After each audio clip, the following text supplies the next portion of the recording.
Hello, and welcome to another week of the Everyday Joy podcast. I'm your host, Joy Ravella. Let's get into today's verse. God is a safe house for the battered, a sanctuary during bad times. The moment you arrive, you relax. You're never sorry you knocked. That's from Psalm 9 verse 10 in the Message version. Today's verse is all about God being a sanctuary. But what does a sanctuary look like to you? What does it feel like to you? And that's actually what I want to focus on at the end of this episode. But as you're listening to this conversation with Ash, I'd love for you to just mull that over. What does a safe place look like to you? What's your definition of a sanctuary? If you'd like to get the most out of this episode, you can hit the pause button, write those notes down, and then hit play. So here in studio with me, I have the lovely Ash. How you going? How you going, Joy? I'm doing so well. You look super profesh. You've got your blazer on. I don't think I've seen you wear this one before. I think I've worn it a couple times, but she's very versatile. She. It's a power suit. I love it. So like outside of your 9 to 5, What does Ash do? What do I do? I am a bit of a musical theatre nerd. Oh. I love the theatre. I love going to shows. I love musicals. I love plays. I love music. I can tell you're a theatre kid because you said theatre. It's just built in us, you know. I love it. It's so much fun. Yeah, and it's just so good because I think like theatre, I did a little bit of theatre sports, not full on performances, but oh my goodness, does it teach you so many life skills? So much. It's so much fun as well. Like you just grow as a person in your confidence as well when you do that sort of thing. So 100%. And today actually the conversation is a little bit about confidence as well. It's about having confidence in God and being able to go to Him. So today we are taking a look at Psalm chapter 9 verse 10. God is a safe house for the battered, a sanctuary during bad times.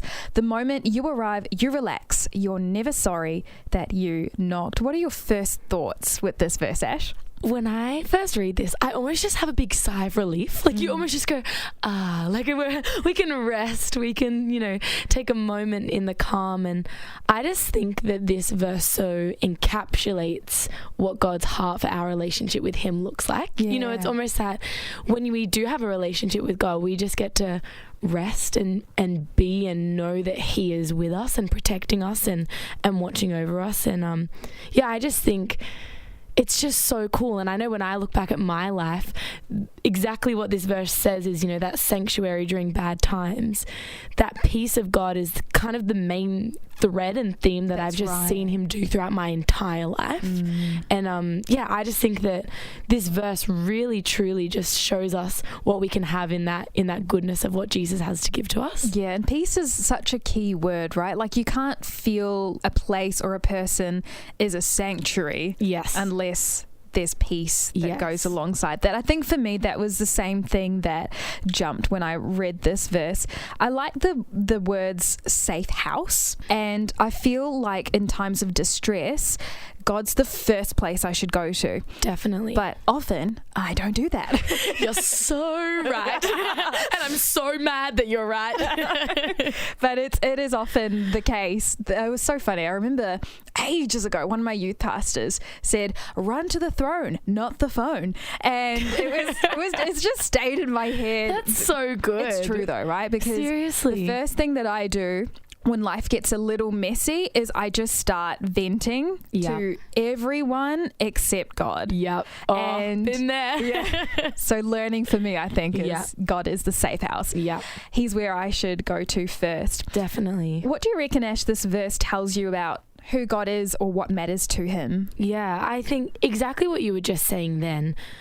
And we know this, when we look at the fruits of the Spirit and things, like we know that a fruit of God is peace. Yeah. And I think that sometimes we can almost forget that that's something that God genuinely wants for us. We don't have to wake up feeling anxious. We don't have to wake up with these things. Like that's a gift God wants to give us in our everyday. So I think it shows us that He values that security and that peace, and that He wants us to live a life that's so full of trust in Him. Yeah. And I think when life throws you curveballs, more often than not, I think we discover the softness and peace with God. And I know that you've got a story to share around your family and experiencing all of that.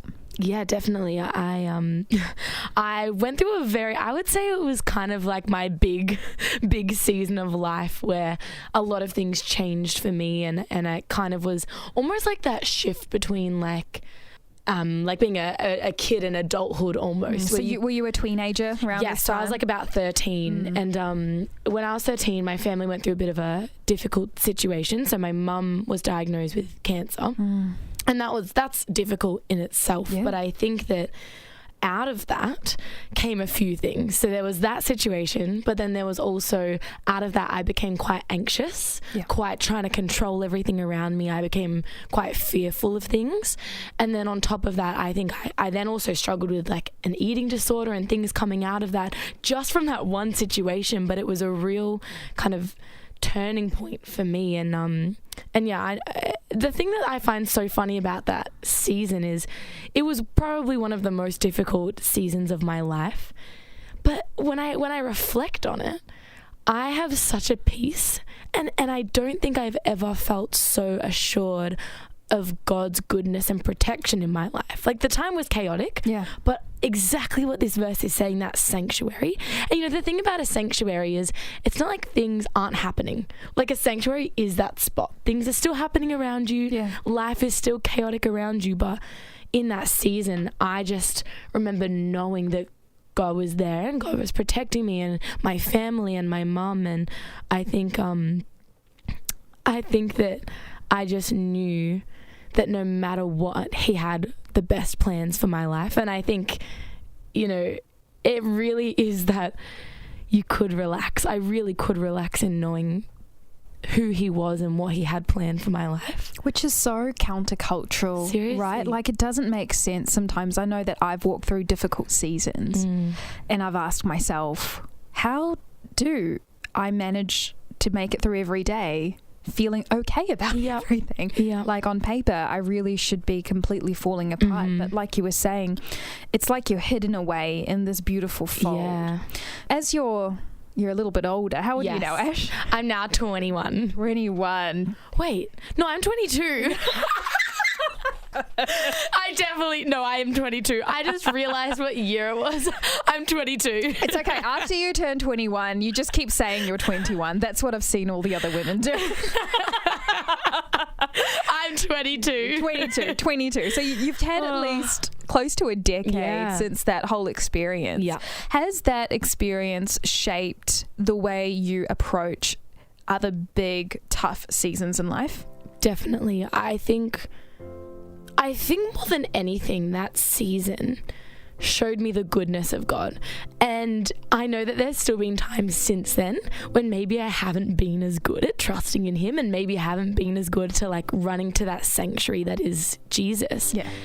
But the fruit of my relationship with God in that season, knowing and trusting and seeing what he made out of those difficult times, sometimes that was actually what helped me through the really tough seasons. Is, you know, I wasn't always good at maybe relying on him as well as when I was younger or those things, but I knew that the outcome of that situation was that God was good. He protected me, and I could trust in that in like the further seasons of life. Ash said something pretty profound. She said, I knew that no matter what, God has the best plans for my life. Now, for some of you listening, that is all you needed to hear today. Just to know that God is good, that he is a sanctuary, and that you can go to him right now. Now, for some of us, we're not necessarily facing any storm or situation where we need to find sanctuary. However, I do want to touch on a point that we covered back in episode 4, and you can take a listen to that. It was all about making prayer an everyday thing. And the reason I want to bring that up is because it links to that first question I asked at the start of this episode, because maybe you can marry the two together. Maybe your safe place is your bedroom, and that was what you wrote down, that was what you were thinking of. Is there a way for you to create a special space or a rhythm in your life where you can connect with God there? Maybe for you, it was an outdoor space. Is there a way for you to take your journal to that spot intentionally and spend time with God to find that sanctuary? Because I think this is the thing that I've found in my own life. I know that God is a sanctuary. I know that He's a safe place. He's always there. But there's a level of responsibility that I carry to go to that sanctuary, to make that part of my life, not just in the tough times, but in the everyday. Psalm chapter 9, verse 10, God is a safe house for the battered, a sanctuary during the bad times. The moment you arrive, you relax. You're never sorry you knocked. Well, that wraps up today's episode of the Everyday Joy podcast. Make sure you like, follow, and rate this podcast so that more people can discover it and be part of this incredible community. Cannot wait. Catch up tomorrow.